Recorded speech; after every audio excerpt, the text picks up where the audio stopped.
G'day everyone. Welcome to Training with Chuck.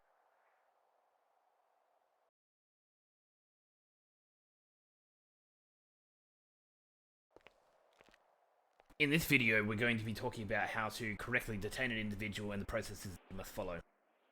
The suspect here matches the description of an individual stabbing someone in the vicinity.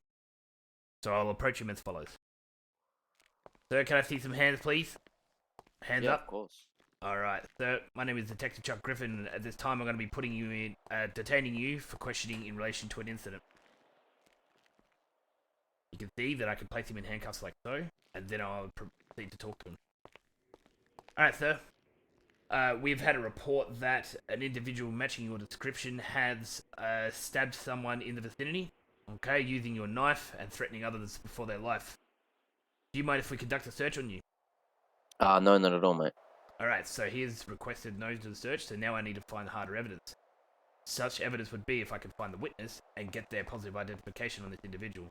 So let's say I went and found the individual, and they have now correctly identified that this is the person wielding the knife. Alright, so through identification, this person has positively identified you as the suspect that was going around hurting individuals. So at this time, I'm going to be placing you under arrest for attempting to murder people and causing bodily harm. So my name is Detective Chuck Griffin with the Victoria Police Force. You do not have to say or do anything you do not want to, but anything you say or do can be used against you as evidence. You have the right to a phone call to contact a family member or friend to let them know of your whereabouts, or you can use it to contact a legal aid. Do you understand these rights as I've read them to you? Yes, I do. Okay, now that I've read his rights, he knows what he's being arrested for. Just remember, you do not need to read his rights before searching the individuals. It's only before you can actually properly arrest them, and you need to tell them their charges. Before searching the individual, you must approach their back and then ask them if they are carrying anything that can cause harm to you while you're searching their pocket. So, do you have anything in your pocket that's going to poke me, stab me, or harm me in any way? Yes, I do. Okay, what do you have and where is it located? I've got a knife in my back pocket. Okay, I'm just going to be carefully searching around the area to make sure I don't harm myself on your knife. So now that he has clarified what he has on him, I can search the individual using my work options, like so. I'm going to search him, and you'll now see all the items that he has on him. Anything that could be used for harm, including baseball bats or any other type of melee, you may confiscate for the time being. Things like baseball bats, you may choose at the end of it if they have been proven to be compliant, or they have not used it in the crime. You may pass that back to the end of it because if they use it for personal reasons. Also take a note for any form of identification on them.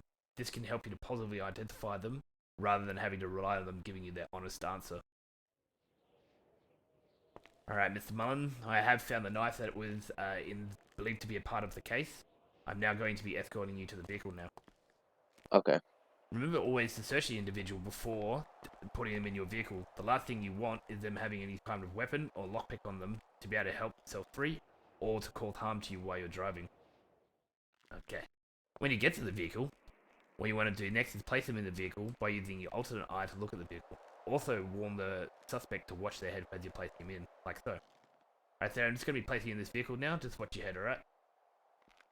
Alright, there you go. Once they are in your vehicle, you must then take them straight back to the PD as long as the scene is clear. You may not attend any other calls while there is a person in your vehicle, because they are now in your care and your responsibility.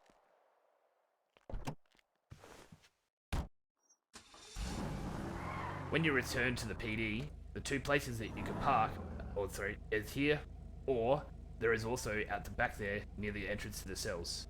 Do not store away your vehicle while you've got a suspect in there. You need to park up your vehicle and remove them appropriately, like so. Alright, so I'm going to be taking you out of the vehicle now. Remember to take them out from the side that they're in. Just watch your head as I get you out, alright? Yep. You can see now that the suspect is out of the vehicle. Depending on how the suspect is behaving, you can either escort them into the cells, or you can ask them to walk with you. Remember, if they're a flight risk, do escort them, because you don't want to be spending your time chasing them around. Be aware though, however, sometimes their eyes may get a bit funny and carry them through doors. If this is the case, when you get them in the cells, you can uncuff them and tell them to flop using their U muscle, which will bring back their eyesight again, and then they can stand up again. Alright, Sarah, I'm not going to escort you through here. I'm just going to get you to follow me so it doesn't hurt your eyes, okay? Yeah, okay. Again, really important when you are in the cells to make sure that you're locking the doors behind you as you go through so that people cannot get to you, like so. This goes for all doors in the department. Make sure you're locking them as you go through. If when you first approach them you cannot see them, try turning your head like so until the action pops up. Alright, Sarah, we're just going to be placing you in this cell here. Alright, if you mind stepping there for me. Once the suspect is in the cell and you know you've read him his rights, you may search him again just to make sure that he does not have anything to harm you when you do uncuff him. Sometimes things get missed, so you need to make sure you do this process. Alright, Sarah, I'm just going to be searching your pockets again. Do you have anything that's going to harm me in your pocket? No. Alright, so I'm going to search the individual just to make sure. You can see there is nothing in there, so I am free to uncuff him. Alright, so just uncuff you now. If you are really worried about the suspect, about their actions, you can wait till you're outside the cell and ask them to turn their back to you, like so, and you can uncuff and cuff from there. Again, use your judgment, and if at all you're feeling unsafe, or if you just want to be cautious at all times, make sure to do it from outside the cell.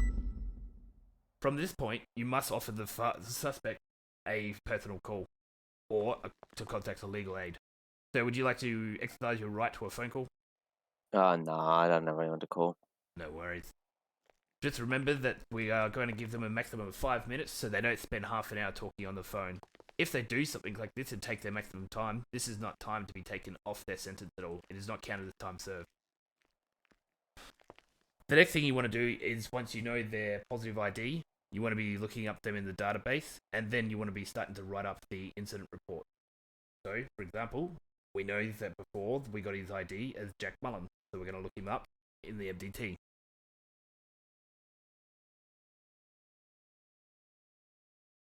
Once you have found them, you'll then go to a new report, like so, and you'll start finding the charges that you're going to be putting on them.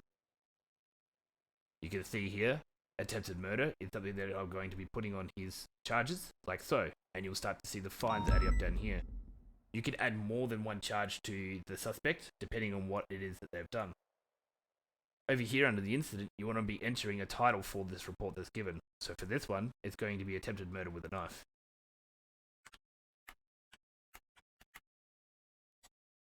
In the details, you want to be as accurate as possible about what actually happened. Try to give as much detail as possible so if someone has to review this later, they can actually go through it and know exactly what happened.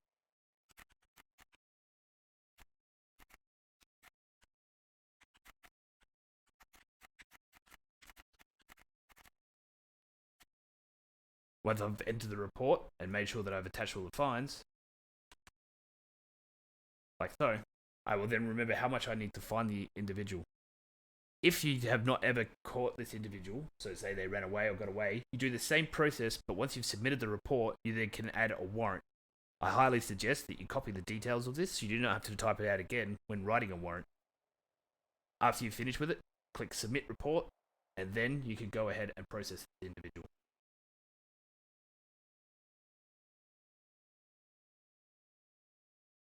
In this part, I'm going to be showing you how to write up a warrant. So as I said before, when you search up someone, let's say they've managed to get away from you or you've got a positive ID but they didn't get to catch them, you can search up their name in the system, like so, and then you add their fines as if we were doing a processing in the cells. We're going to do a new report. For this report, this is just going to be a dummy one for Mr. Simpson, who unfortunately has passed on. But what you do is you go through and you do it as if you're going to be sending him off to jail anyway, and do that report. So this, let's say this person was attempted murder of police.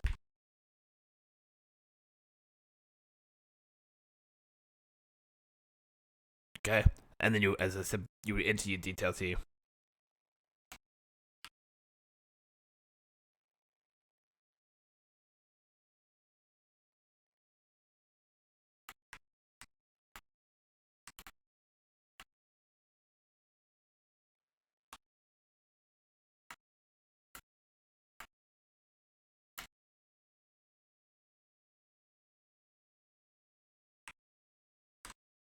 Right. So we're going to copy that description. Make sure you copy it. And you go submit the report. Now once the report has been submitted, you can make a warrant. So you're going to click new warrant. And this becomes straight away for the attempted murder of a police. Make sure to paste the notes in here. And then you just submit that warrant. This will then put out a warrant against Mr. Simpson for attempted murder of police on this date. All warrants have an expiry time. So once they've expired, they can no longer be followed up with that individual.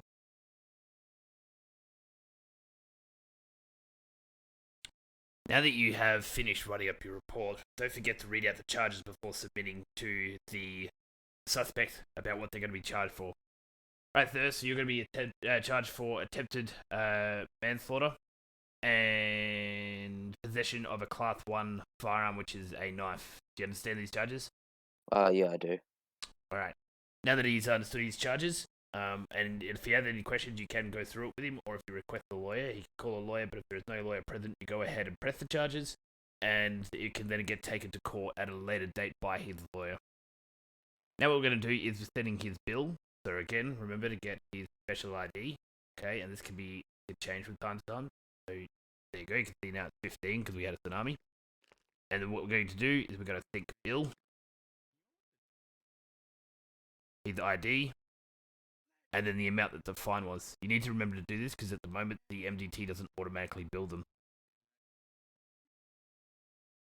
He will then get an email, like an invoice to pay, and if they ask, they have 28 days to pay this invoice. Once they have done this, you are ready to send them off to jail. Make sure don't just send them. Again, extend the RP by talking to them, alright? Maybe wishing them all the best, hope they find a better life on the other side of the jail system. Whatever you want to use as your line. But just make sure to continue talking to them and not just make them disappear. To send them to jail, there are two ways you can do this. You can again use your police actions, like so, and send to jail, and it will send the closest person. Just be aware that no one's around you that could also get sent. If you like to be more accurate, however, you can think, jail, their ID, and the time how that do you they're sell going to be sent crypto for. sticks? I need help, please, man. And the time that they're going to be sent for. If you accidentally send the wrong person to jail, you can unjail them by thinking unjail, like so. Or if you have to place someone on remand, all you do that's different is you jail their ID and then give them the 9s, like so.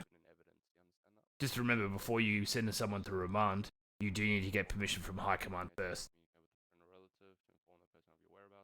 If you find out that there has been an issue with the jail system, as sometimes there is, you can advise someone that they can either put in a report for support, or if you're available then and there at the jail to help them, you can get them out of remand or something like that by thinking jail and resetting their time to just 1 minute. And that's how you can release someone from remand. Again, you need to have permission from High Command to use anything to do with remand and getting someone out of jail.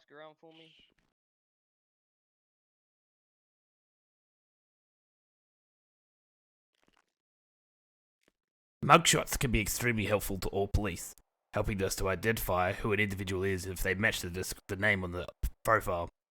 You can actually help the city in creating a mugshot database, but when you arrest a criminal and you get a positive ID, take him into this room. In here, you'll see that there is a place where you can do mugshots. Just get them to stand in front of this, like so, and tell them to think mugshot, like so. They'll then hold up a sign like this. You can then take a photo of it, any manner in your which. I prefer to use through my eyes and take a screenshot, like so. But make sure to play the role as well, getting a camera or pretend to be using the camera that can be seen here to your left, whichever method you prefer. Once you've then taken that screenshot, you will need to upload that to some sort of website-based picture site to get a URL for that picture. The one that's most commonly used is Imgur. You can then copy the link to your photo into the MDT. It comes up, here we go. You can copy that into the MDT, putting it in here, which will then bring up a mugshot here in the future when we're looking at the profile. That's all for processing right now. I hope you learned something out of it, and go out there and help the city become a better place.